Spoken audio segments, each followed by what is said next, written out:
ARRLNTS net nightly at 30 p.m. W5FC.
W5FC.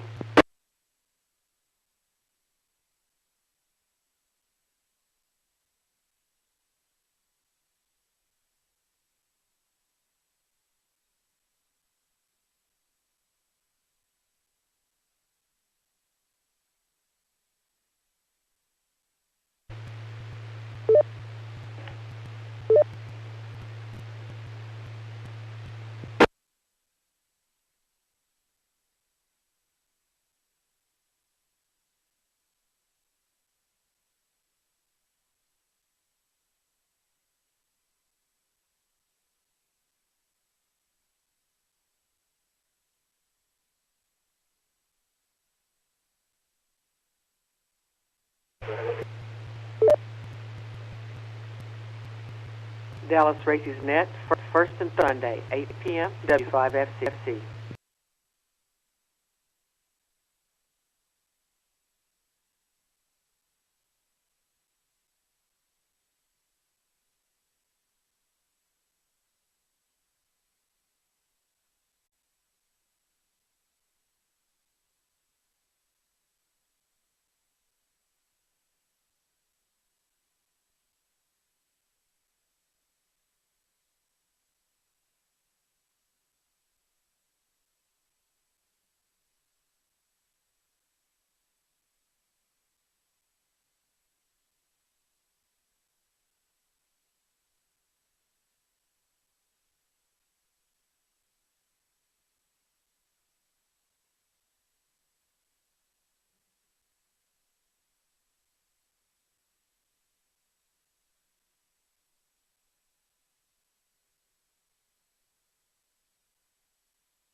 Chairman, I need to make this clear. If we uplink now, Skynet will be in control of your military. But you'll be in control of Skynet, right? That is, sir. Skynet.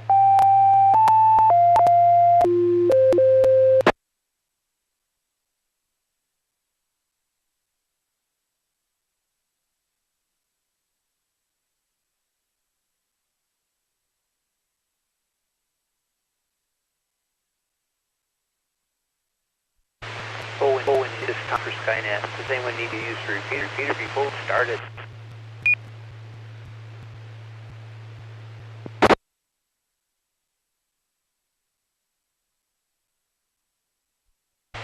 Kilo Echo 5 in Charlie X-ray.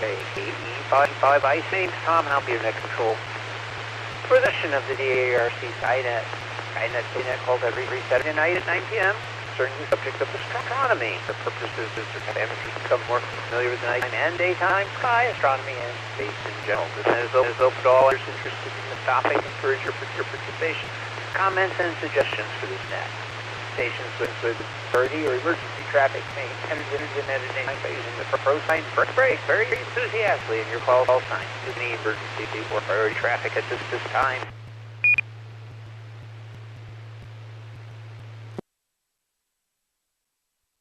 This is the direct net, therefore please transmit direction from that call. That would be me. Stations are reminded to ID at the end of transmission. This net operates on this frequency with a field of 110.9. I can see it at the Echolink are possible using the W5FC-R station ID or the famous Echolink node 3727247. Tonight's topic, astronomy charts, pictures, audio, video link are available online. Go to the club website, which is Whiskey Teapot Fried Chicken. .org. That's WV5F.org right now for the list. Remember to tell others about this popular net. Phone operators are welcome. You need not be a member of any amateur club to participate. This net is about 90 minutes long and structured in parts. It's announcements. Texas Astronomical Society of Dallas event. Third when you look through telescope, National Space Society event. Discussion topic of the evening was space exploration and space history, constellation of the week, space launches of the week, recent astronomical discoveries, visible light past the next couple of days, astronomical Q&A, and the C3 round. Depending on how much time we have, we or may not do every single topic. As I mentioned, all amateurs licensed equipment on the street invited to check in. So let's go ahead and get started with a short time to check in. Just going to do that. Short time check-in. Again, one of those, please come now. Your call sign phonetically, your name, and when I already know you're going to, and your location. How's that? Short time. I'm going to change this up a little.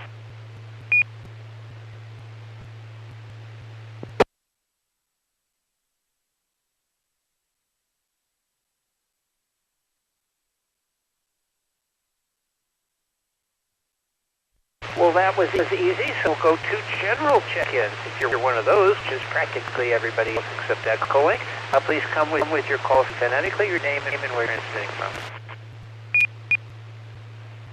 November 5, Bravo, Bill and Irvin.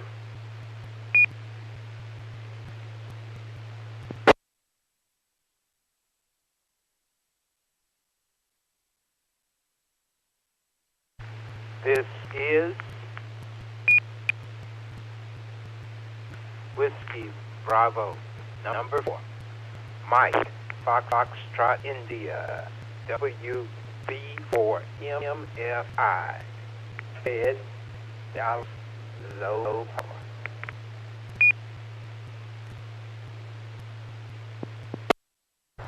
November Tango 5, Tank. Coach, short time in Dallas. Third planet, around sun.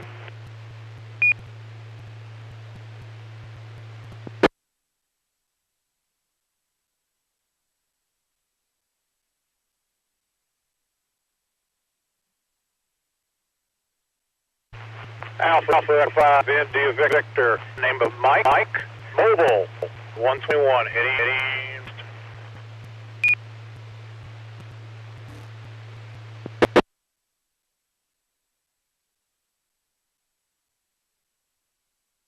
This is Alpha 5 Alpha Hotel, Rob Richardson.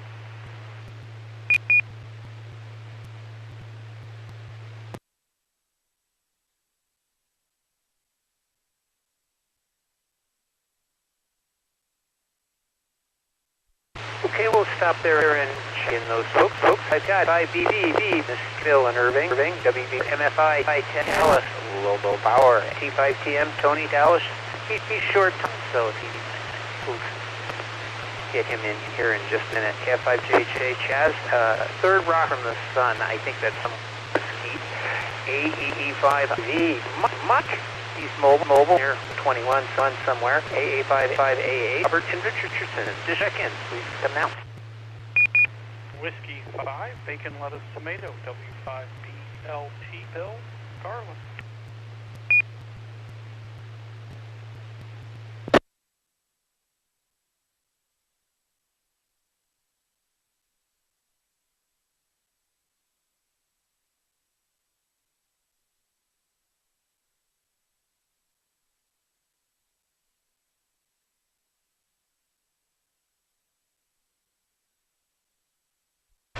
To explode this evening? Well, I've actually got two. I know checked in. I've got W5ELT, that's Bill over in Garland, and I've got BKOB, that would be Philip over in Wilson.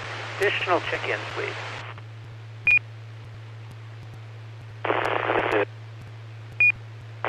Kilo India 5, Zulu here, Echo, Tommy from Spring.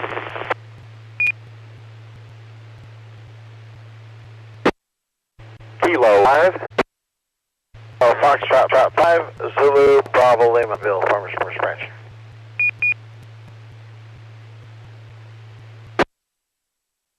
Kilo Charlie 5, Mike, Papa Oscar, Jamie, Mobile, Oak Cliff.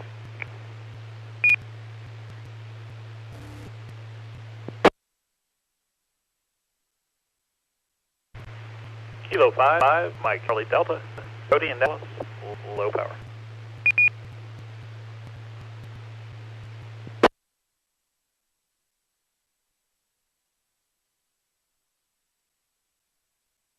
November Victor Fox Trot Virginia Fort Worth.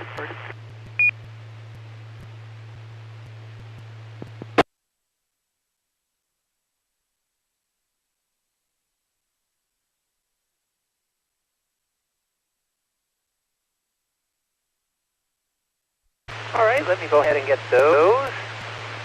I have KI5ZFE.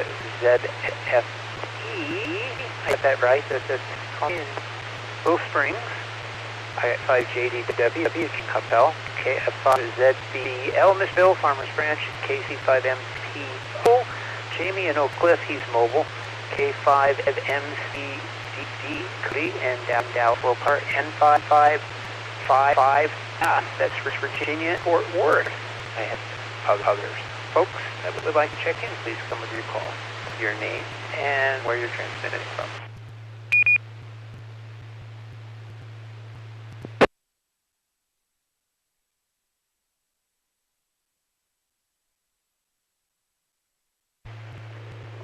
Kilo L5, Zulu Tango Papa, Kyle, Louisville, coming in through All-Star.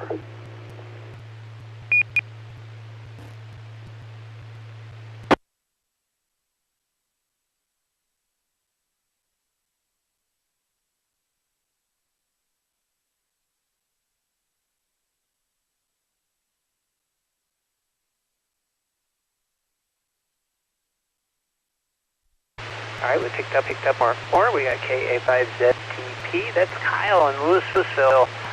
Over on the All-Star link, I will now go to Echo Link. Okay? There's one person there. I'll see if they want to check in. So if you're on a link and like to check in, now with your call sign, your name, where you're transmitting.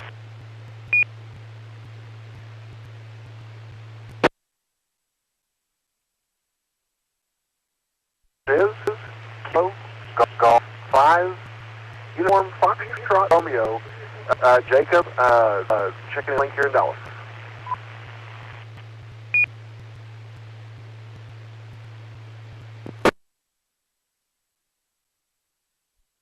And we pick up KG5WFR, Jacob in Dallas, the only guy on Echo that has not checked in.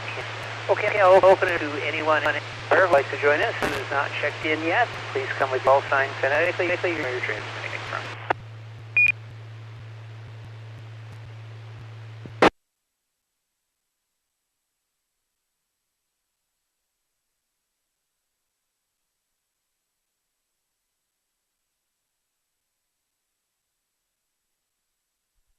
Okay, hearing none, we'll go ahead and we'll have other chances to check in. I will now ask for any general announcements. Do we have any general announcements for this internet?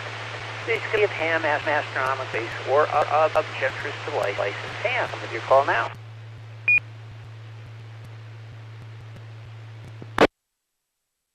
November Tango 5, Tango Mike.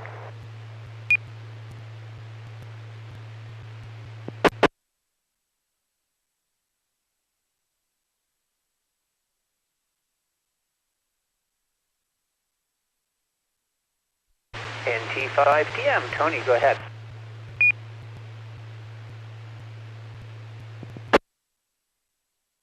Good evening, Tom. Now you're going to have to fill in the details of the Afterglow movies. Since I knew I have to go ahead in a few minutes, I did not watch it. But we do have an after movie discussion coming up, 10:30 plus or minus about 5 minutes. I believe it's a Star Trek movie. I think it might even be a fan-made Star Trek movie. Therefore, probably either really brilliant and creative or really awful. I don't know which. Tom will tell us more about it. After that, of course, we have the marathon tomorrow. Forget to set your alarm if you volunteered. I'm set too. Then this Monday, we have the MCOM 101 net for anyone who likes to talk about public service communications. Have to be an Aries or Races member that we're going to talk about things we learned at the Dallas Marathon. At least I want to talk about. I'm not in control, but I'll try to bring that up. So I hope you have a great night. Don't forget to set your alarm, and don't forget that the ARRL N-meter contest going on right now, 6 p.m. tomorrow. This is both NCW on 10 meters. And shockingly for December, I've been told conditions are really good. So if you have already a lot of public service here, or if it's just not your thing, or if it's too tired to go to the marathon, yes, you can do the 10-meter contest from home. NT55TFNet.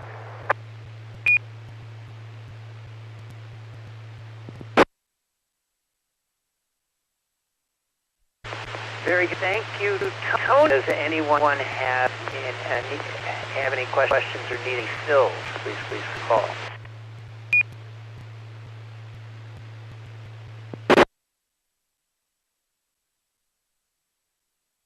N5TM from permitted to secure.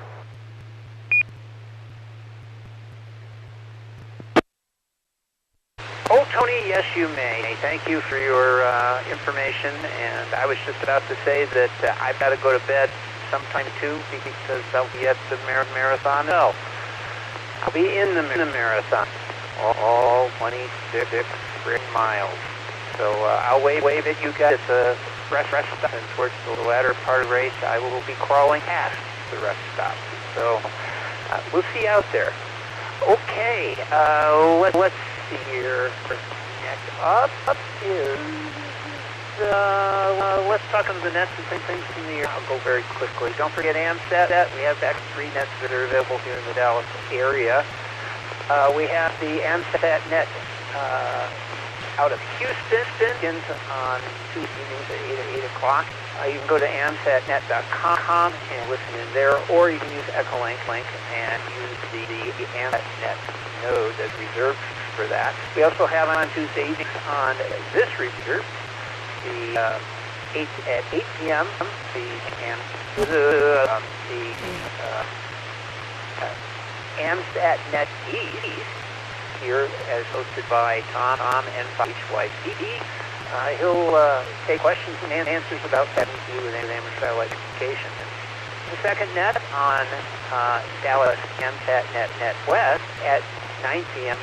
on Arlington Feeder. Now, I do not know. I believe they changed the frequency, but I have information on that right now. You may want to look up on the interwebs, but currently it's on the 1447.140 megahertz CL 110.9. So check for 40. That they may move over there.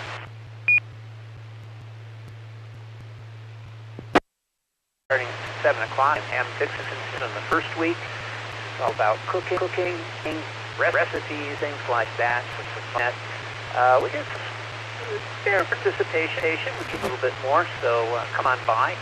That's first and third week. Second helping on the third week. Second week, MCOM 101.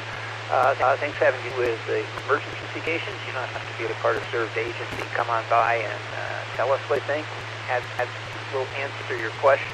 The fourth week is GeekNet. This is where Tony, 5 p.m.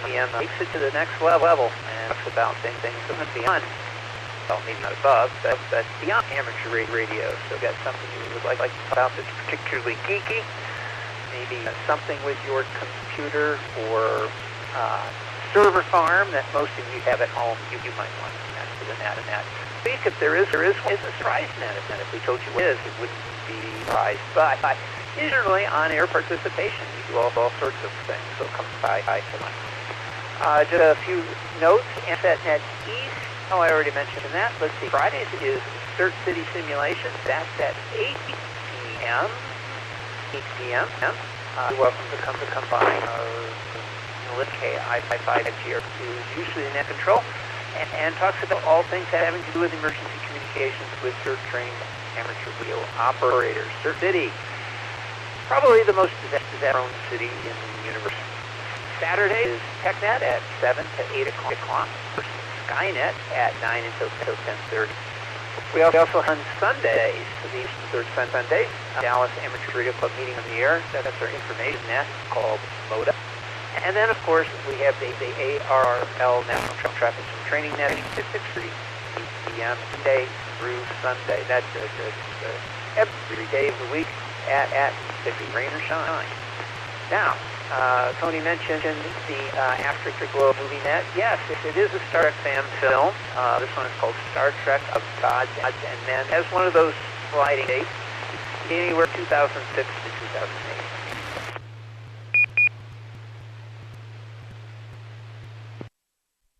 And in fact, this was released in 3 parts over 3 weeks, and now is put all together to a YouTube movie.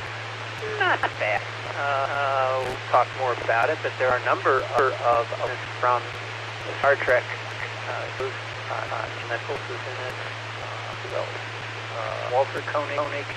A few other people may or may not recognize from Voyager and from the motion picture. Alan Ruck, I think, is in it. I think he comes in on Thursday. Anyway, here's the story as best I can tell you. The USS Enterprise, the NCC 1701 M is for museum, for business. The bridge crew had their responsibilities. Give every visitor up to the ship and tell them where the restrooms were. Of course, that was a problem, as this ship as this recreated ship of Starfleet duplicated in every way, right down to the fact there were no restrooms in the original Enterprise. In short, the crew had to hold it for 5 years. But the visitors kept asking. The simple thing to do is just direct them to the shuttlecraft hangar. There, the doors were always open when the unsuspecting entered the space vacuum would whisk them in deep space, never seen or heard from again. It was a simple maneuver by Captain Harriman, captain of the USS Enterprise B, also used a dumb excuse he was known for eating. Restrooms won't be installed until Thursday. Of course, the Star humor was lost on an unsuspecting guest. Those untimely death in the shuttle bay was assured. Join us for the fan film Star Trek of Gods and Men tonight at 10:30. Believe it or not, it's not that bad. I don't like to call it great or good, but it wasn't all that bad. You can keep up with all the events nets connected by going to the club website, which is whiskeyfriedchicken.org. That's w5fc.org. Are there any additional check-ins or any questions? Please come in.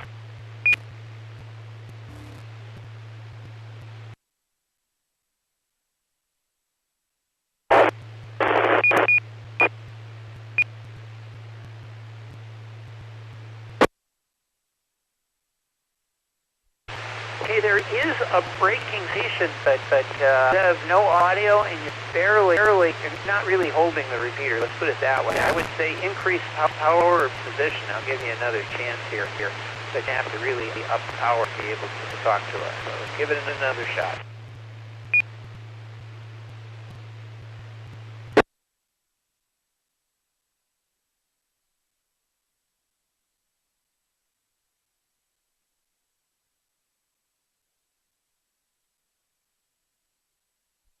Okay, well, we'll give you another chance to check in a little bit later. Continue to listen to the end. So, next we have this Astronomical Society Dallas event, where we look through a telescope. This one has Chaz's name on it. Call sign K5JHA. What do you want to tell us?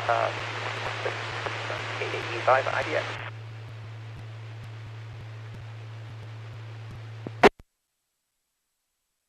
In the Dallas Marathon, as well as that turkey trot, I'll just call you Iron Man. I'll talk about the next one.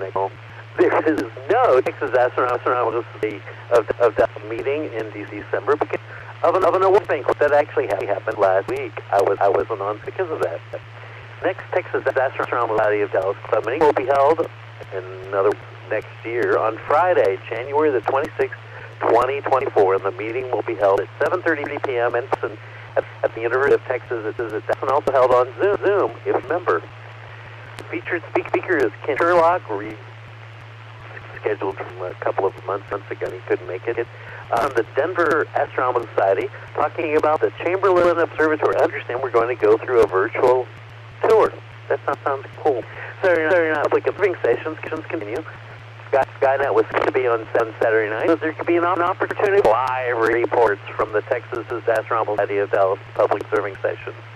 Now, on the second Saturday of the month, the stargating is held at Frisco. Do we have a ham radio operator? at the stargazing that would like to make a report. It's a long reach for the string, the repeater. Let's see if there is anybody. If you're a ham radio operator, the stargazing that wants to make a report, come now with your call sign.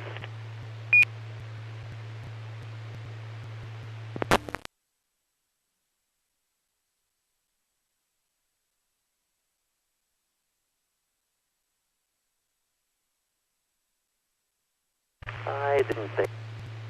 But okay, it was worth a shot. It's nice and clear. Last time I checked outside. Check with the Texas Astronomy Society of Dallas website at texasastro.org for up-to-date information and details about meetings and public subscriptions. In fact, the task calendar has stated it is now in a new location. So if you have a location set in your browser, get rid of it because that doesn't work anymore. All right, this is KFJHA. Back to our next control. It's Mr. Unman.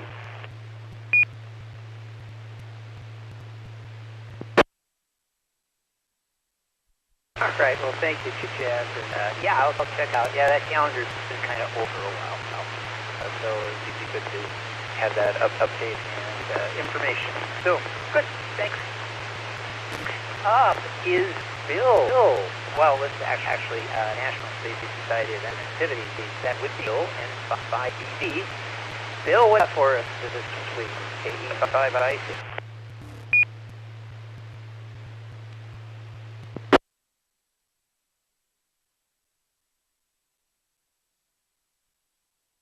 Good, Tom. This is N5BB.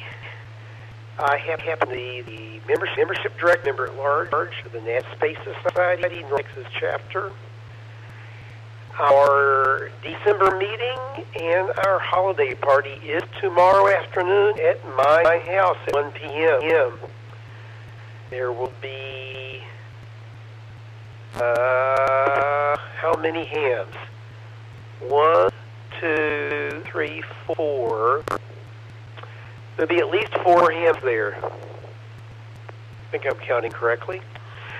And about 25 people. So we're going to have barbecue of various kinds and sides and desserts and a lot of good old space fun. I've got some space jigsaw puzzles and may even look at old movie that we saw on the Afterglow sometime. We'll see. Anyway, lots of things going on tomorrow afternoon at my house. The National Space Society holiday party and December meeting. Our January meeting will be on the hold it. Hard me to do this in one hand. Our January meeting will be on the second Sunday of January, which is I will be at the Kennedy Space Center in Florida at a National Space Society sponsored tour of the Kennedy Space Center and related there, an inside tour. So don't know if it's full yet. There's a limited number of people that can attend. If you have any interest in that, it's a tour with a package. It's a package. Price gets you all that men in the hotels for 2 nights and everything. If you're interested in that, let me know ASAP. Forward the link to you for the package tour for Kennedy Space in Florida on the 12th, 13th, and 14th of January. That's the second week in January. And then there's no other short near-time activities for National Space Society. If you have any interest in National Space Society or local chapter, you can reach me at space@byrom.net. That's SPACE at BYROM.net. Or you can look me up on QRZ and find my amateur radio email address. And I think that's it, Tom. You can. We have a Facebook page. I don't use Facebook, so I never look at it. We have a Twitter account and all that stuff. And we have a website. You can find it with a web search, or you can look for nss.ntx.org, I believe. I'm not looking at it. I'm sorry. In the script. In 5BB. Thank you.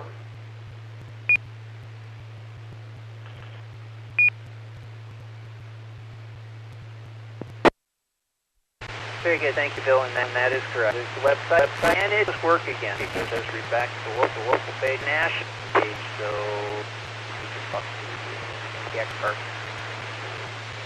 From the front, you can go to the main page about the organization and learn all about it. Okay, let's see here. I'm going to get another check-in here. Clay is the fellow that we could, that's N50F. He's over in Mesquite. Have him checked in. And then I know here there were a couple of other people who Echo Link, so I'm going to give them a chance to check in if they like to. Well, one of them already checked in. So let me look. That other person is not, so I'll give them a chance to check in. If you're on Echo Link and would like to please come to the command.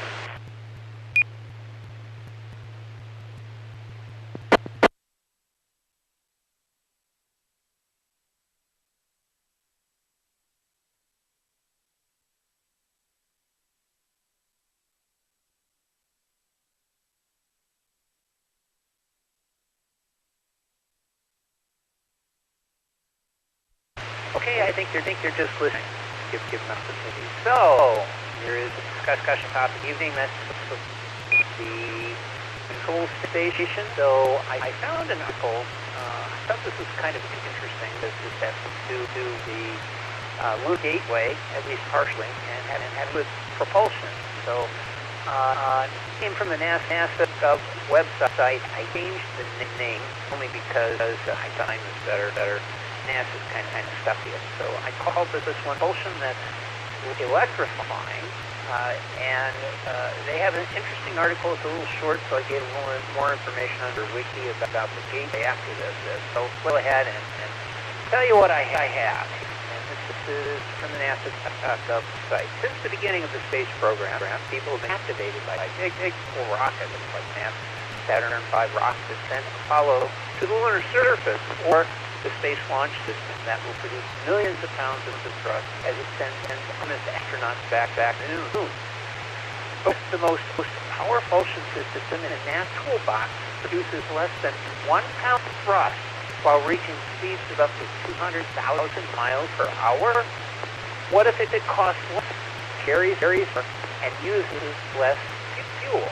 This radical system is electric propulsion that can reduce the amount of fuel or propellant by up to 90% compared to chemical propulsion systems, saving millions in launch costs while providing greater flexibility.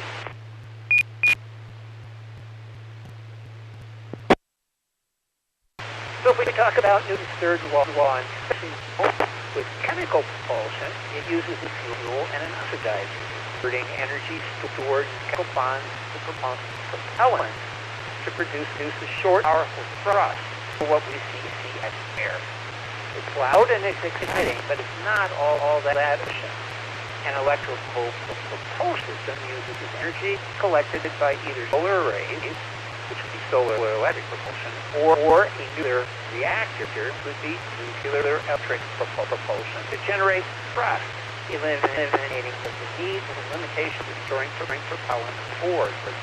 That power is then converted and used to ionize or positive charge inert gas propellants like xenon and krypton. No, it's not Superman's home point. A combination of electric and magnetic fields is called ball effect thruster, which is what you're on screen if you're watching the video part, or an electrostatic riddled on high field accelerates the ends and pushes them out of the thruster, driving the spacecraft tremendous distance over time. And instead of fire, it exhausts a glowing greenish blue trail, like something out of science fiction.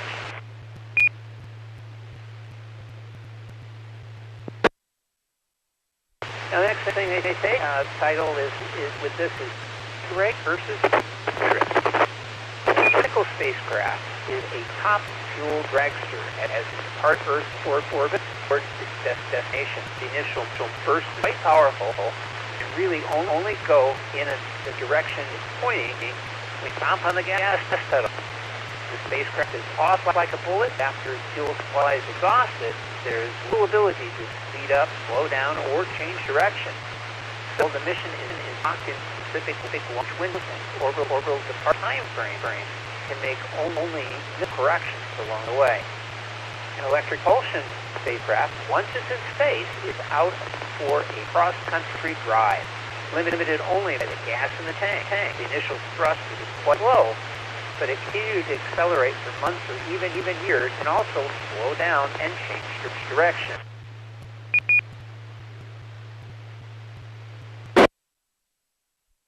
NASA's Dawn mission is a first example. After launch, it is accelerated towards Vesta, the asteroid belt. Because of the craft's small solar arrays, it took over 5 to get there. But as it approached, the space flipped 180 degrees, burned its thrusters to slow down, and orbited for a year. When it was done, it was fired back up and traveled to Aries, which it still orbits today.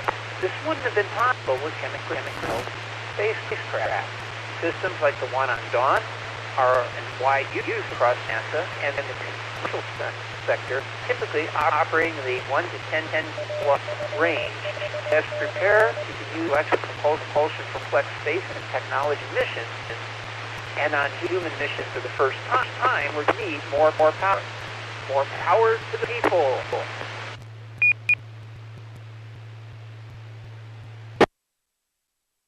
The power propulsion element, or PPE for Gateway, will demonstrate advanced high-power electric propulsion around the moon. It is a 60 kilowatt advanced high-power solar electric propulsion. 6 kilowatt class spacecraft, 50 of which can be dedicated to propulsion and make about 4 times more powerful than the current electric spacecraft. We do not.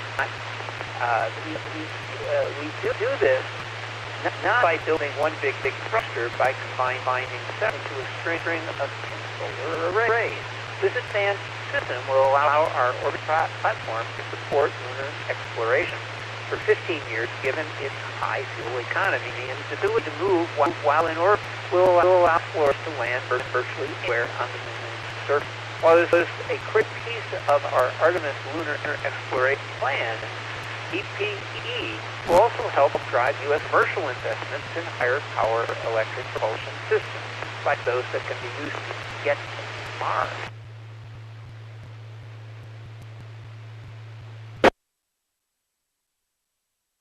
So next stop, Mars. Future Mars transfer vehicles will need around 400 kilowatts to 2 megawatts of power to successfully ferry our astronauts or cargo to from the Red Planet. We're still exploring vehicle and propulsion concepts for Mars, including a combination of nuclear, electric, and chemical propulsion, and the emerging options like nuclear thermal propulsion. No matter how we get to the moon and eventually Mars, one is for future space exploration is and one might even say it's electrifying.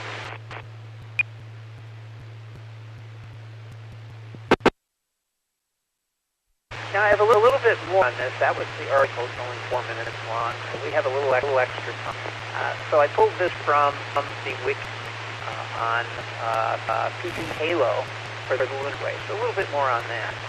The power from the elements started development at the Jet Propulsion Laboratory during now canceled asteroid direct program. The concept was a robotic, high-performance solar electric spacecraft to retrieve a multi-ton boulder from an asteroid and bring it into lunar orbit to study.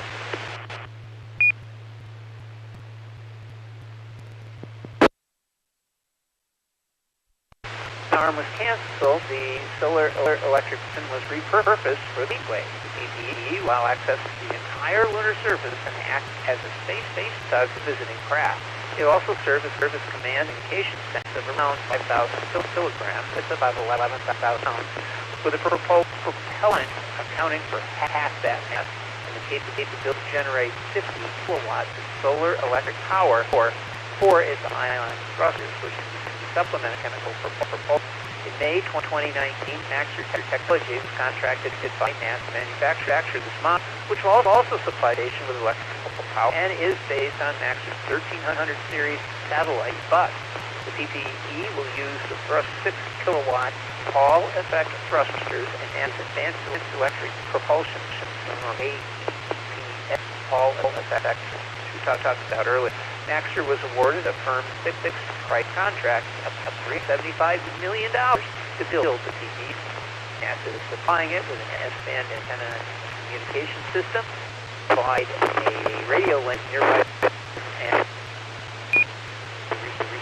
future utilization module. NASA contract to launch PPE on SpaceX Falcon Heavy in November of 2025 with the Halo module.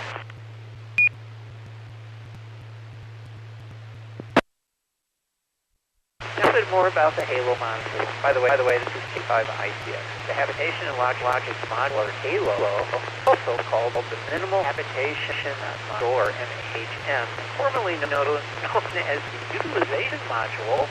I guess they say it's in statewide strategic name. Will be by Northrop Grumman Innovation System.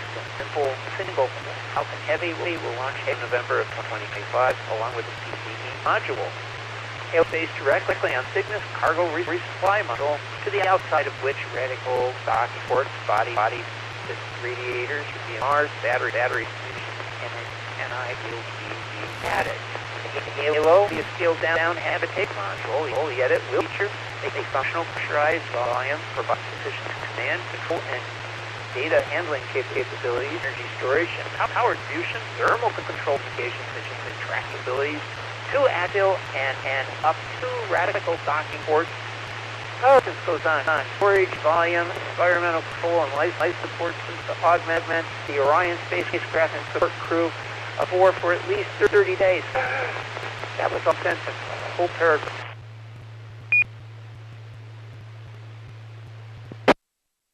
The overall Halo mass is the best 8 to 9 tons, depending on the final internal layout configuration. Launch vehicle lift capability.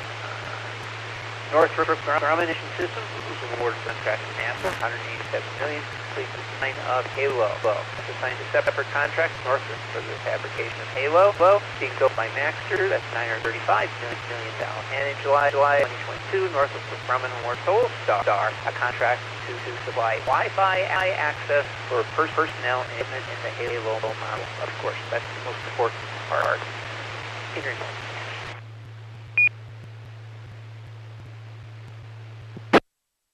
All right, there you have it. That is the presentation this evening. I don't know if I can answer questions, but if you have them, I'll see if I can fake. Please come with your call if you do.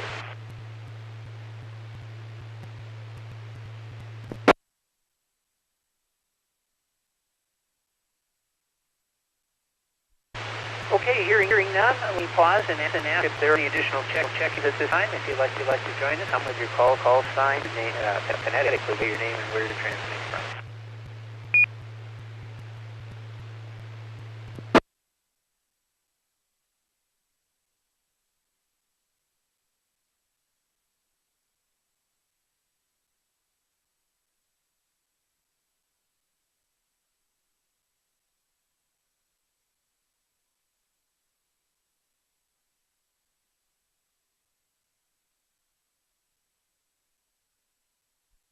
All right, I have ahead and check in this Catherine DADAA over in Addis. Here's the link on YouTube. I didn't see the audio. I did set like I normally do to vent that, but maybe it didn't work this time. I'm sorry. My apologies. On net control would be very difficult for me to set. If I can do something during one of the presentations. So, let me go ahead and see if there's anyone. Well, I got that. No answered, so we'll go ahead and move on to the next section. That's going to be Chaz.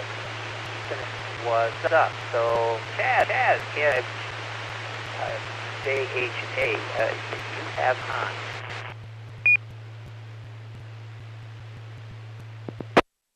Thank you, sir. You can do something while I'm doing something. You know, the last Saturday was the just a week ago was the annual awards banquet and day party. It was great. I ate ham. So I am a ham. Does that make me a cannibal? My brain thinks about all sorts of things, doesn't it? Yeah. Yes, it's KFI-JHA. We call this bit of Skynet What's Up, because it's all about what's on astronomy over the next couple of weeks. That was slide number 1, slide master. Slide number 2, the slide master is the Iron Man. That would be Tom. Slide master, slide number 2. The moon was at third quarter phase on December the 4th. So the current phase of the moon is a waning crescent. The moon is new on the 12th. On December the 16th, the moon is at Pisces. Is a point orbit that is close to the Earth at a distance of 367,901 kilometers. The moon's quarter phase is going to be on December the 19th. The full moon is on December the 20th. Yes,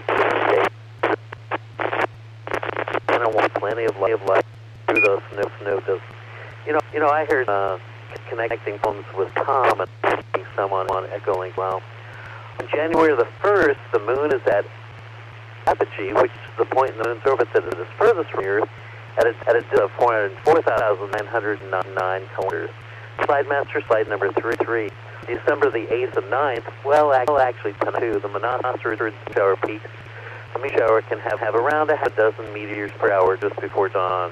Also on the same night, the Sigma Hydrus meteor shower peaks, and 2 have around a half a dozen meteors per hour before dawn. You can information about meteors and meteor shower at the International Meteor Organization at AMO.net or the American Meteor Society at ammeteors.org. Slide master, slide 4. On December the 9th, the Moon and Venus will be in conjunction in the southeastern morning sky. The bright spike will both send just above the Moon and Venus. Slide master, slide number 5, please.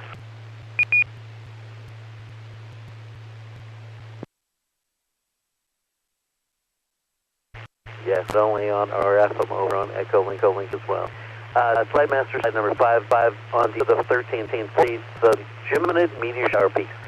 This meteor shower is the most consistent and persistent, I should say, both throughout the entire year.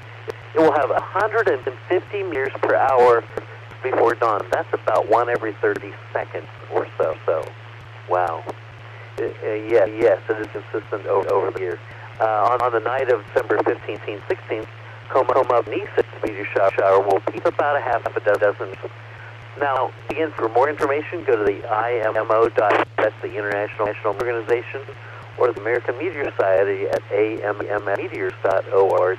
Slide master, slide number 6. On December 17th, the moon and Saturn are in conjunction, but you can see it from inside the city.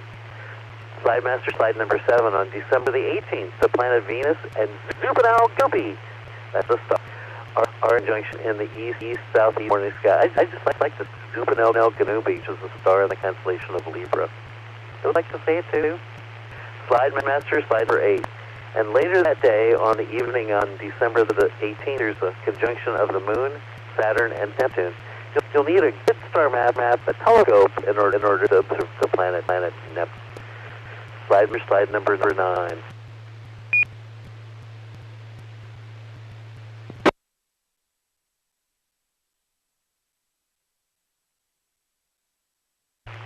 December 19th, 20th, December in a Minorid meteor shower occurs. This meteor shower can have around a dozen meteors per hour before dawn.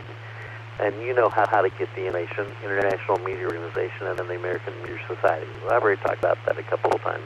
Slide master, slide number 10. Remember, we have another solar eclipse coming up in about 4 months. A solar eclipse when the moon is in between the Earth and the sun, and for a few key people on the Earth, blocks out some or all of this from our point of view.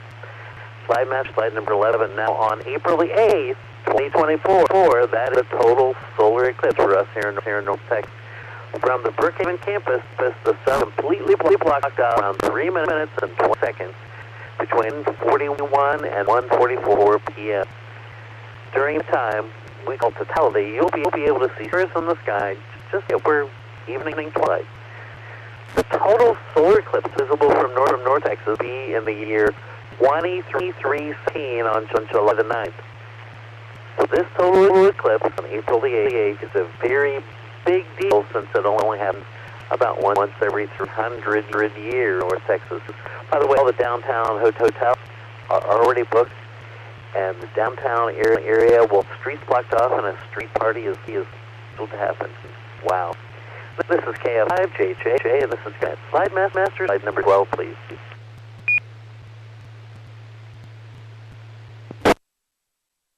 Once again, there's no task club meeting December, so the next club meeting is going to be Friday, January the 26th, and the meeting held at 7:30 a.m. in person at the University of Texas, Dallas, also held on Zoom. And the feature speaker is Rock of the Denver Astronomy Society, and it's on a Chamberlain Observatory tour. Okay, let me see. You can get some more information from the TASS website, texasastro.org, about information and details, meetings, and public observations. Now, slide number 13. Do any of you out on the radio have any questions or need to fill in any of the information? Or maybe you just have a general astronomy question. Come out with your call sign if you have a question or need to fill.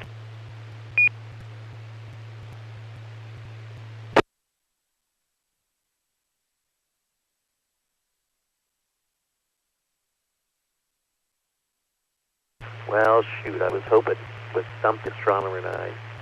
So as the moon winds, so do these words, segment of Skynet. Stay safe, keep well. Pray for our world. It's the only one where humans live. Until next week, well, actually, I'll be another segment on Skynet in a few minutes. Keep me up so you know what's up. And I am thankful that Bob the cat did not walk all over the keyboard because he's inside and right beside the computer. And this is K5JJ. Backdoor control. It's Mr. Iron Man. It's all yours.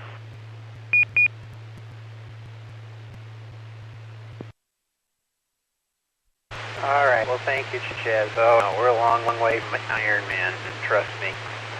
Okay, let's see here. Well, the segment is, let me see. She was at a special function this evening. She said she was back. Let me see if she is available to do her segment at WB50ZL. Miss Brenda, are you out there?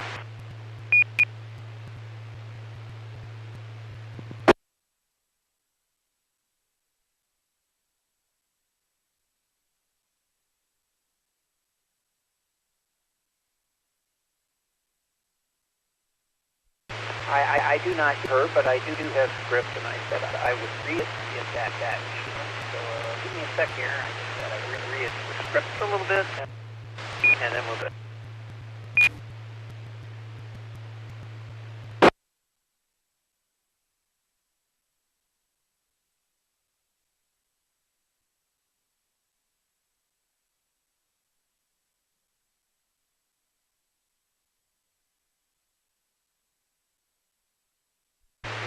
Here we go.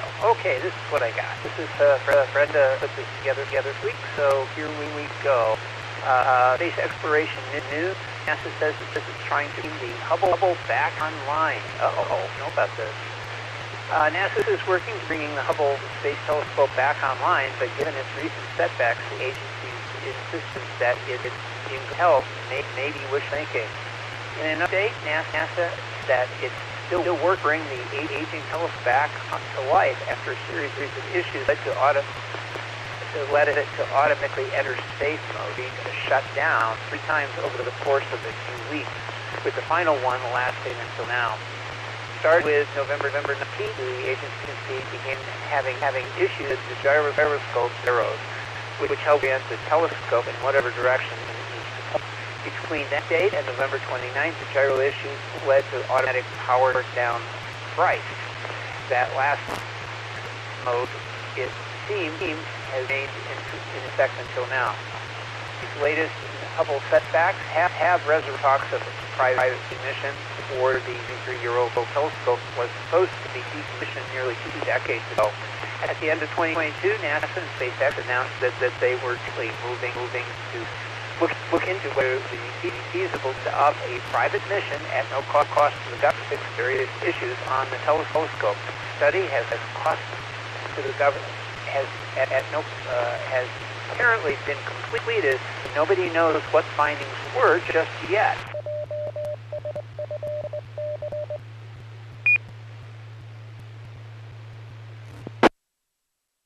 I had a picture for the show. Okay, next the X-37B. Spaceport sets the Sunday night liftoff time for the X-37B Space Mystery mission in orbit. After the Space Force robotic X-37B orbital testicle launches again Sunday night.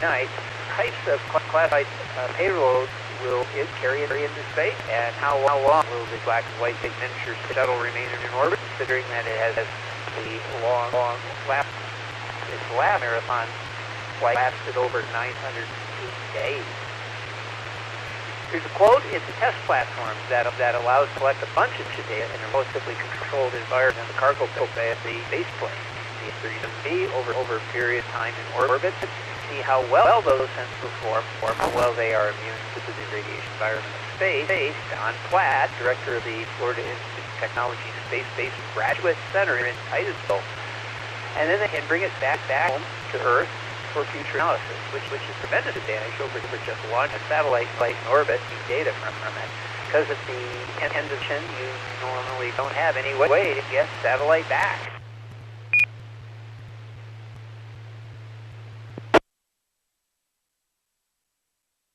All right, up our space-related birthdays. We have Stephen Swanson. He was born on December 3rd, 1960.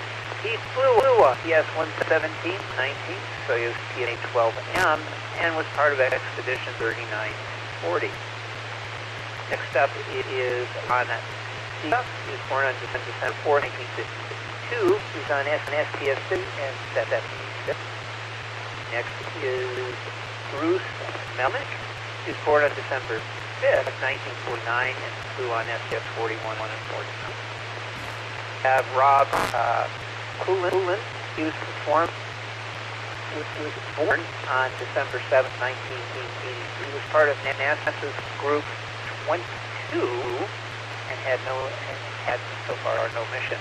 Next up is 1980. I get old names. Next up is Matthew Dominic. He was born on December 7th as well, only in 1981. He has flown on SpaceX Crew 8 expeditions and has been part of Expedition 71.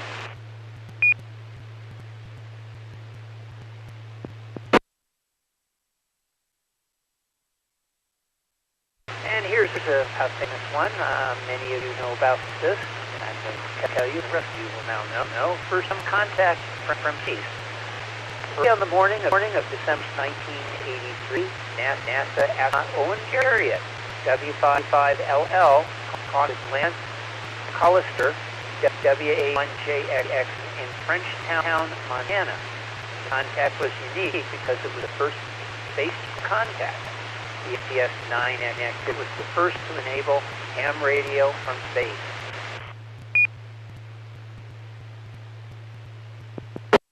And his son continued that tradition on a mission. What did we have on December 1995? The Galileo was an American robotic space probe that studies the planet Jupiter and its moons, as well as the asteroids Gaspra and Ida. Named after the Italian astronomer Galileo Galilei, and probably so many scientists that called by a first name. It consisted of an orbiter and an entry probe delivered into Earth orbit on October 18, 1989 by the Space Shuttle Atlantis. During the DS-3034, Galileo arrived at around December 7, 1995. After gravitational flybys of Earth, it became the first spacecraft to orbit another planet. favorite mission, Apollo 17, which flew from December to 19th, 1972, was seventh and final mission of NASA's Apollo program, and the sixth and most recent time humans to set foot on the moon or travel beyond low Earth orbit. Commander was Gene and lunar module pilot Harrison Jack Smith walked on the moon. Man module pilot Ron Evans orbited above Schmidt, was the only geologist to land on the moon.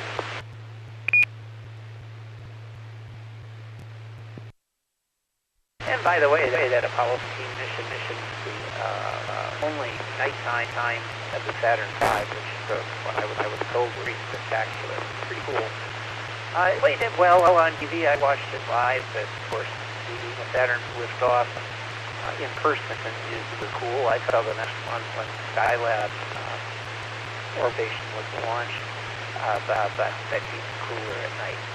Okay, this KE-55 on the ICMET control. Up, it is Jazz again, and he has Carol Constellation of the week, so Jazz, take it away, please.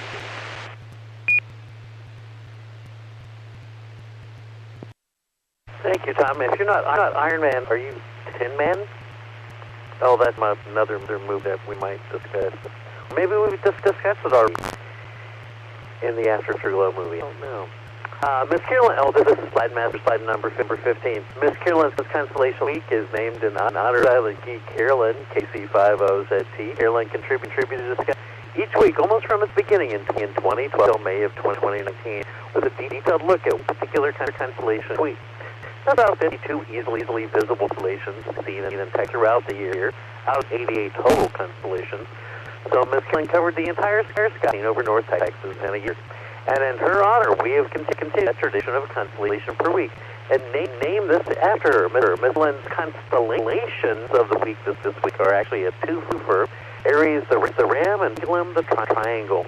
In mythology, he represents the Ram, which was the source of the Golden Fleece. The Golden Fleece was central to the story of Jason and the Argonauts. Well, we've talked about them before, not just on Skynet, but even on the Afterglow. Slide map, the most important for Skynet, the jokes of the week. That would be slide number 16.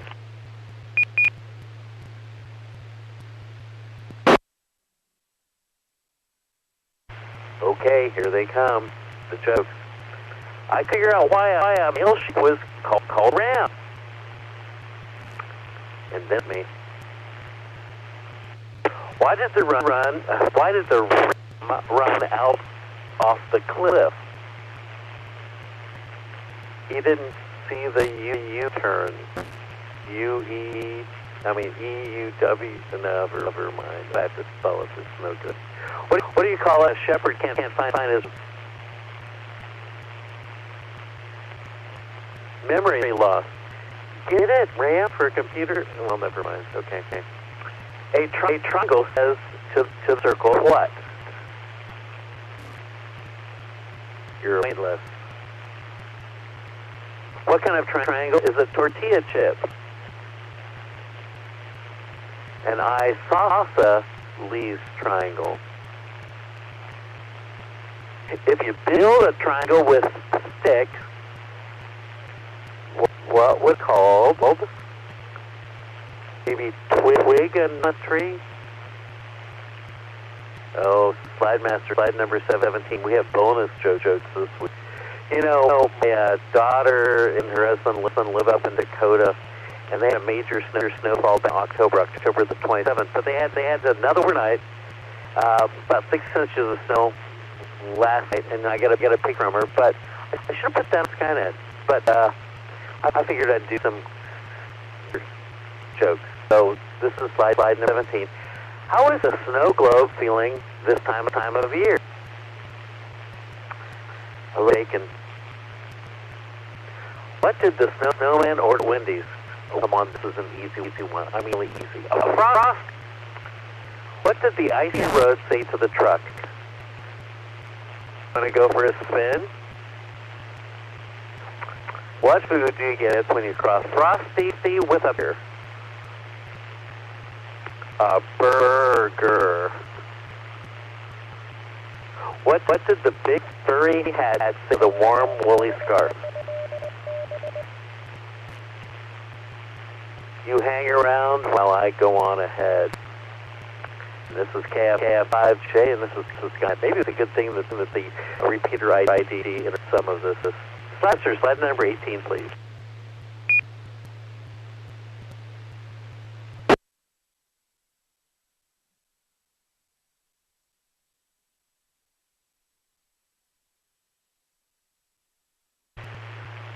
The Gamma star in the ram,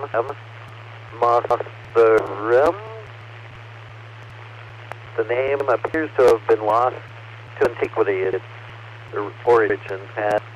Richard Allen notes that connection with the word meaning ministers, acknowledges that this connection may have been erroneous. M. Tyler Olcott, and in his book Starlore, Myths, Legends, and Facts, notes that the star has been translated into two attendants, which is reference to both the Beta and Gamma stars and the two attendant stars of Hamel, which is the brightest star in Aries Ram. This star is a binary star, and one of the earliest examples to be discovered, being found to be doubled by Robert Hooke in 1660 while he was tracking a comet passing through Aries. The two stars are very close together, separating only 7 arc seconds, but they can be easily split by a scope. Components A and B were almost equal magnitudes, with A being 4.52 and B with 0.58 magnitudes. Slide master, slide number 18, please.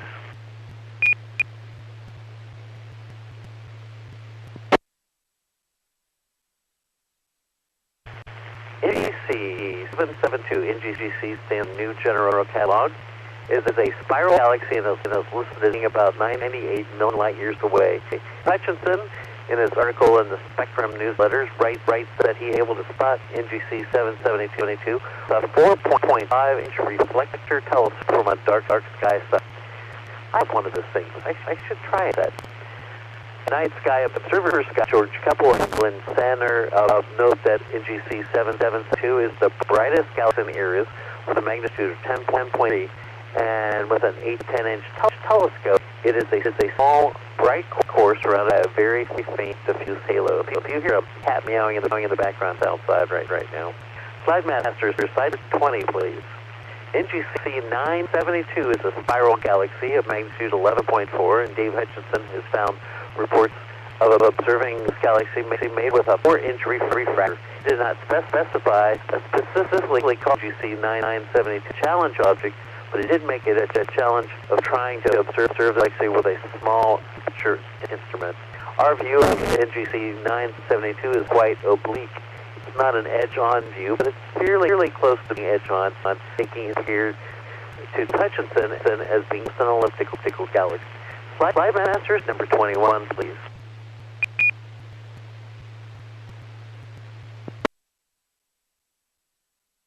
Constellation of Triangulum has been known since times. It's known as Delon, and to the ancient Greeks, and from its familiarity to the Greeks, the letter Delta.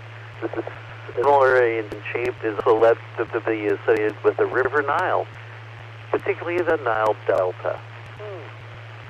The stars Iota Triangulum is a double star able to be split at 42 power at 8 to 1. It splits barely, but the stars appear very together. At 126 power, it's easy to split.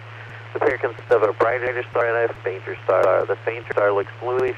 The brighter star has a gold color. Fifth Triangulum. This double is easy in a 50-millimeter finder scope, so it's only a binocular object. At 42 power, it's under Alberio Wampi, a yellow brighter star and a bluish-green companion. Again, the color contrast was not as pronounced Alberio itself. It is just an easy double, 42 power telescope, and you can drive a mag truck for the two stars. There's a 15 Triangulum. I did that last part. I copied that from some other source. Probably Dennis Harwell. Slide master, slide 22, please. Bob's just going to be patient.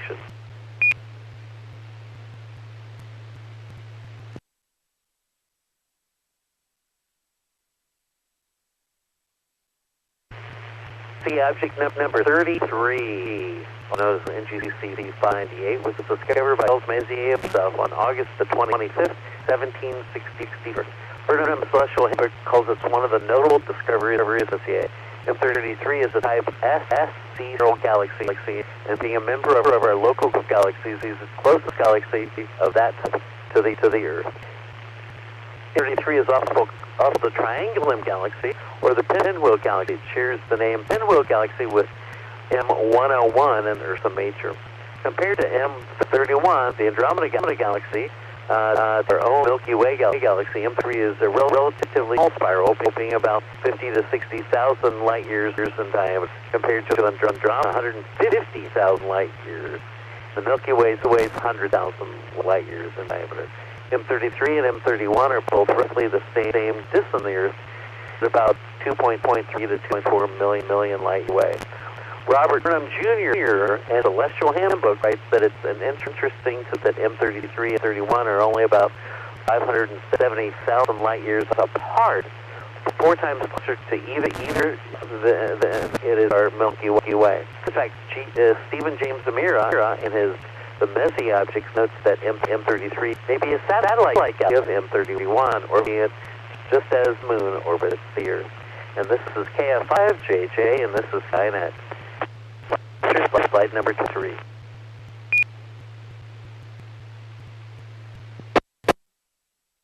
There are a few astronomical observing program objects in the constellations of Aries, the Ram, and Triangulum, the Triangle. I've just given you a sampling of some of those objects. The astronomical has, at last count, 77 different observing programs, most of which have about 100 objects. Now, if you observe just 10 of those objects in a program each month, you can earn an observing certificate and a pen in a year. And Slide Master, slide number 24, that is Miss Carolyn's Constellations of the week, Aries, Ram, and Triangle. I want to thank friend Dave Hutchinson as Farwell for the research and words on deep objects that I've used and borrowed and steal every Skynet. Also, at times use the website constellation-god.com for information. Now, next week I'll look at 2 other constellations: Pisces, the fishes, and Cetus, the sea months. Yes, the plural of could be fish or fishes. Yes. And this is K5JJ wishing all of you a 773 night. Back to you, Mr. Tin Man. Tom, it's all yours.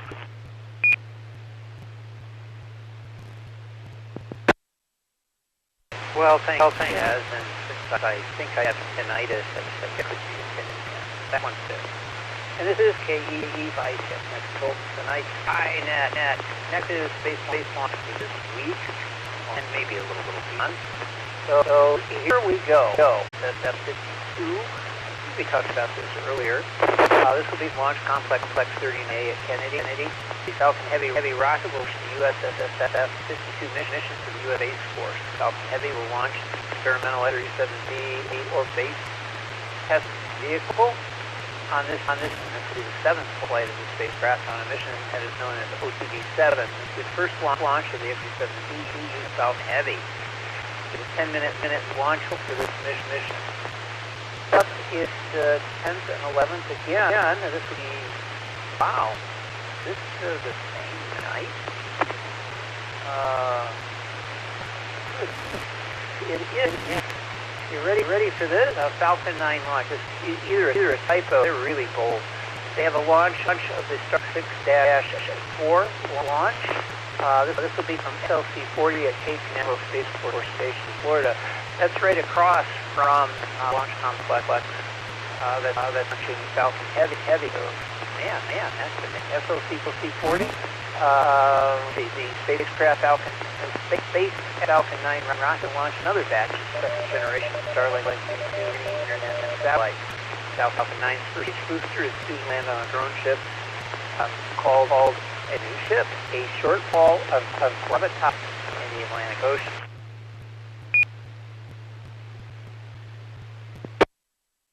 November 13th, there will be a launch from the Launch Complex 1 in Ahea Peninsula in New Zealand.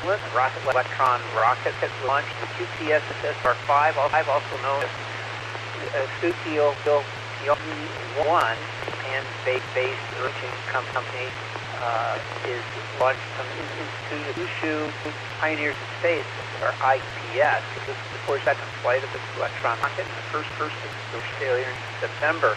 Rocket has nicknamed the mission the Moon God Awakens. Then we have in December the experiment Falcon 9 launch of Avazon. This is a small space satellite of Swedish broadband net provider Avon. Originally scheduled to launch on an N5, it was moved to Falcon 9, delayed manufacturing of the N6.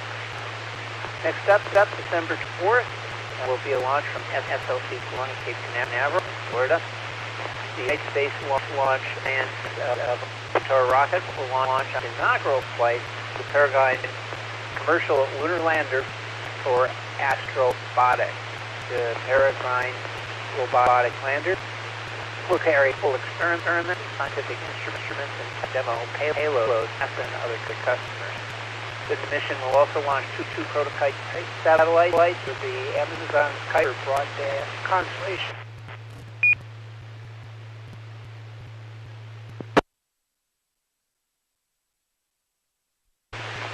Next up is the Worldview 1 and 2 flight.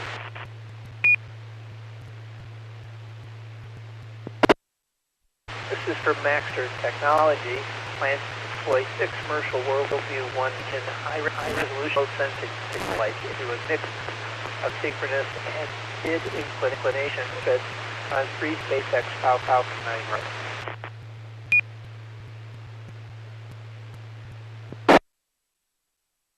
I'm going to give this last one here. This one will be sometime in the quarter, Falcon 9 ATM launch. This is from LC-4 in Vandenberg. The SpaceX Falcon 9 rocket will launch an Arctic satellite broadband mission consisting of 2 satellites by Space Norway. Falcon 9 will launch on 2 Northrop Grumman-built satellites into a highly elliptical orbit that lingers over the Arctic Ocean region, I should say. The satellites are a communication post for the Norwegian Defense and U.S. Space Force and Inmarsat.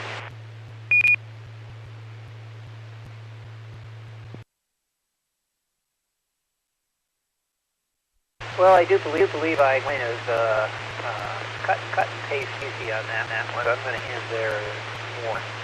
But what we'll do now is I'm going to take additional check-ins at this point, and I have it on good authority that Brenda is to do her segment. So let me take check-ins. If you'd like this evening, please come now with your call sign, and that's your name and where you're transmitting from.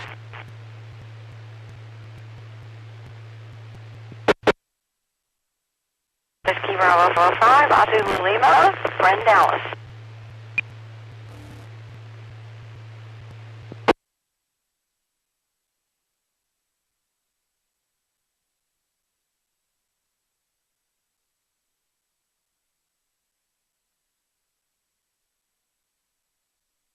Okay. Well, Brenda just checked in. So, Brenda, you're next with recent astronomical discoveries. That's your first segment. Thank you very much for providing that. So we're ready for your second segment from KZ to the ICX. Thank you, WBC550. This title of this article is Scholars Say It's Time to Declare a New Epoch on the Moon, the Lunar Anthropocene. Human beings first to moon dust on December 13, 1959, when the USS unmanned spacecraft Luna 2 alighted on the lunar surface. In the following decades, more than 100 other spacecraft have touched the moon, both crewed and uncrewed. Sometimes sometimes crushing. The space were the NASA's Apollo lunar module, which transported humans to the moon first to the astonishment of mankind. In the coming years, missions and projects already planned will change the face of the moon in extreme ways. Now, according to anthropologists in the Kansas, come to acknowledge that humans have become the dominant force shaping the moon's environment by declaring a new geological epoch for the moon, the lunar Anthropocene. In a comment published in Today in Geoscience, they argued the new epoch may have dawned in 1959 to take thanks to Luna 2. The idea is much the same as discussion of the Anthropocene on Earth, the exploration of much humans have visited our planet, said lead author Justin Holcomb, a doctoral researcher with the Kansas Geological Survey at KU. The consensus is on Earth, the Anthropocene began at some point in the past, were hundreds of thousands of years ago, or in the 1950s. On the Moon, we argue the Anthropocene already has commenced, but we want to prevent massive damage, decay, its recognition, so we can measure a significant lunar halo caused by human activities, which would be Holcomb collaborated on paper with co-authors Rolf Mandel, University Distinguished Professor of Topology, and Carl Wakeman, Associate Professor of Marine Earth and Atmospheric Sciences at North Carolina State University. Holcomb says he hopes the lunar Anthropocene concept might help dispel the myth by humanity.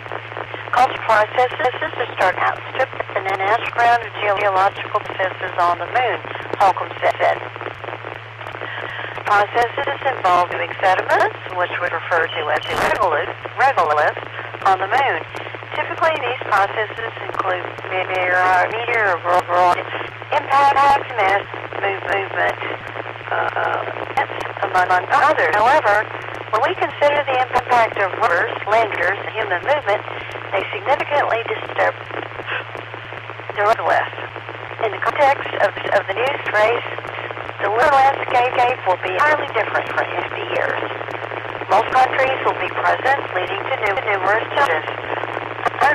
To dispel the lunar static and emphasize the importance of our impact, not only in the past, but ongoing and in the future. We initiate discussions about impact on the lunar before late.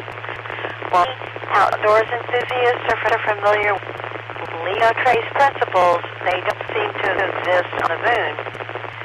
According to the authors, refuse from human missions to the Moon is discarded and abandoned spacecraft components, bags of human excreta, scientific equipment, and other objects, e.g. flags, golf balls, photographs, religious texts. We know that while the Moon does not have an atmosphere or mesosphere, it has a delicate exosphere of dust and gas, as well as ice inside permanently shattered areas, and both are susceptible to exhaust gas propagation, the author showed. Future missions must consider mitigating serious effects on lunar environments. Holcomb and his colleagues want to use the lunar Anthropocene to highlight the potential for human potential negative environment impact on the Moon. They also hope to call attention to the vulnerability of inner sites with historical and anthropological value, which currently have no legal policy protections against disturbance. The recurring theme work, the significance of lunar material and footprints on the Moon is valuable resource. Anthropological that committed. The concept of a lunar Anthropocene aims to raise awareness and contemplation regarding our impact on the lunar surface, as well as our influence on the preservation of historical artifacts. KU researchers did this field of space heritage would aim to preserve catalog items such as rovers, and footprints on the Moon's surface. Is our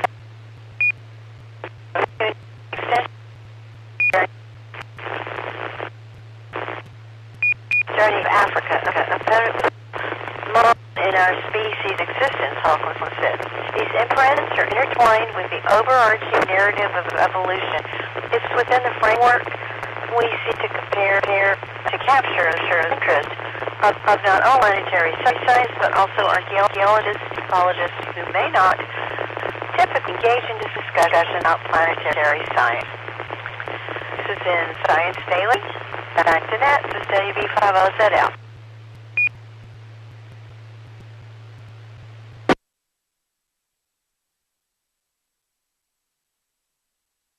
And thanks, Brenda. This is E5 IDX. Well, let's see here. We got 8 minutes left, so I believe we can go through some of the satellite passes over the next couple of days. Let me see here. We have a few National Space Station, of course, our favorite. That's one I'm going to start with.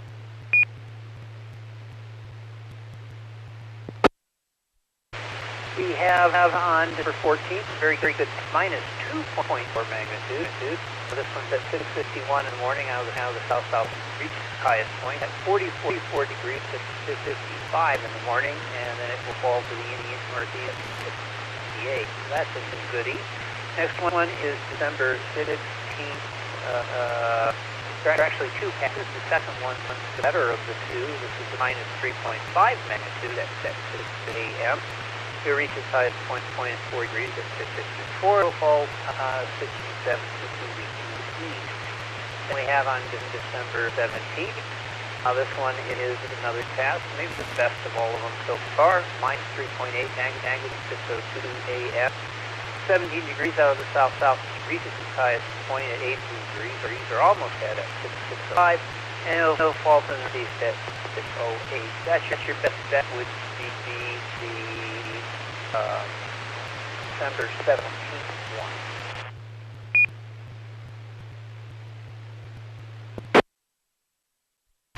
Next up is the Gong Space Kid. This one has two passes as well. That's pretty good. The first one is December 15th. That'll be a minus 0.7 magnitude at 6:02 a.m. southwest. It'll reach its highest point at 6:05 at 36 degrees, and it'll fall to the east-northeast at 6:08. Next day, the 16th, also has two passes. The better of the two is the second, with 2.1 magnitude at 6:36 out of the west-southwest.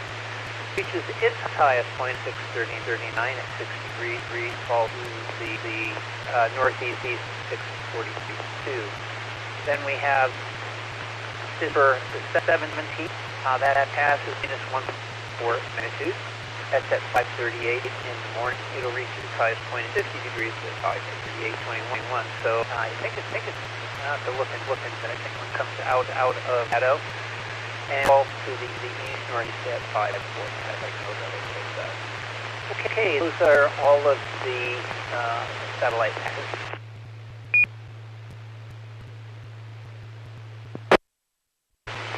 One of those where there's not a lot going on. In fact, our usual standby is out there. Emphasistat actually, I guess, engaged or in chat and is not using anything of any value to us right now. And that's always so reliable when it comes to having the satellite pass. But not this week.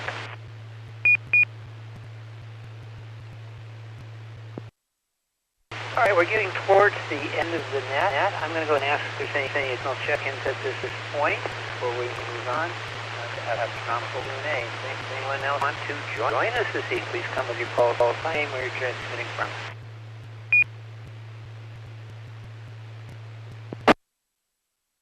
Alpha Golf 9 Sierra Golf, Torio instaladas, 89 SG.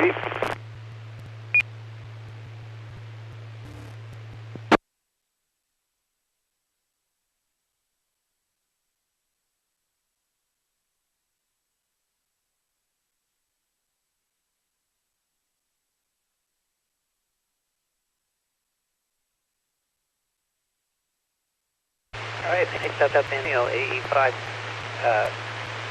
SG. Boy, I'm having a brain block on that one today. I don't know why, but I got you checked in, Neil.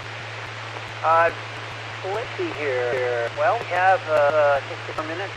Astro Q&A. We have Brain Trust here and our professional astronomer. So, anyone has a question they would like to either anything this evening or a question about astronomy. or space in general as the operation goes. Please come with your call. You got something you want to see? Got the experts.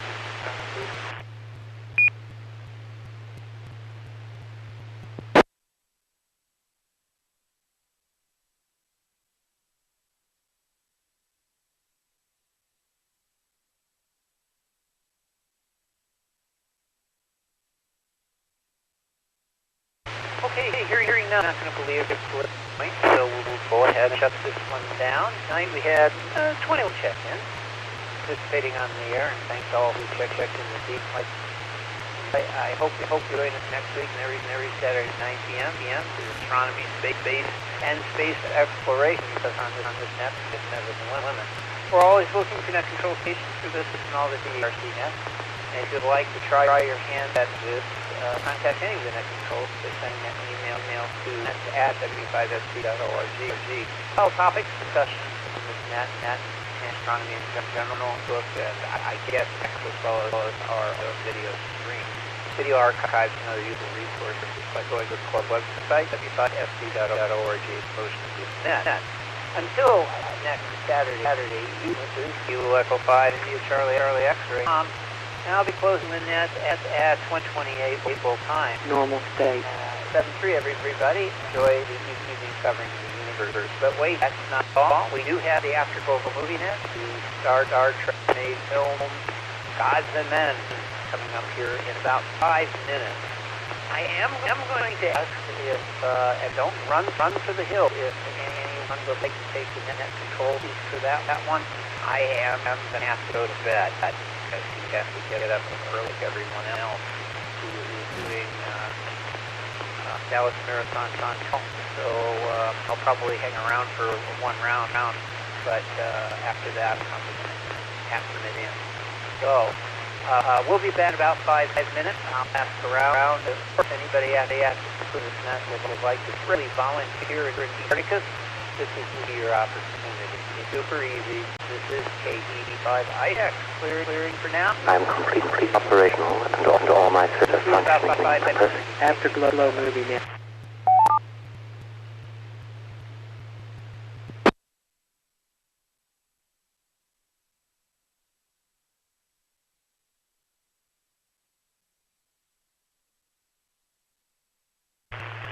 K5ICX to NV5F.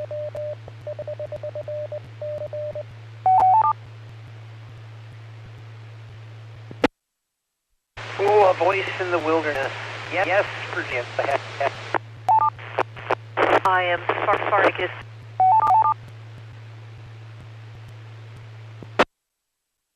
Oh, thank you. Okay, I'll give you the countdown.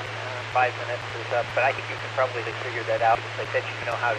You took a course in clockology, so yeah, if you don't mind, it'll be fine. I'll do the round. Just give my comment. I'm headed for the sack. But thank you. I do appreciate it. You may want to increase part just a little bit. There's a little bit of not quite holding the repeater. Not sure why, but at any rate, I'll give you that.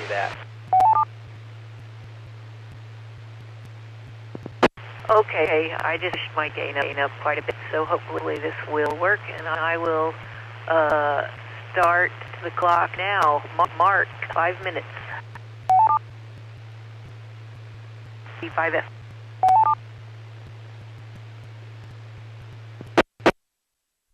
Yes, that's perfect. That actually is absolutely perfect. Thanks, KE5ICX.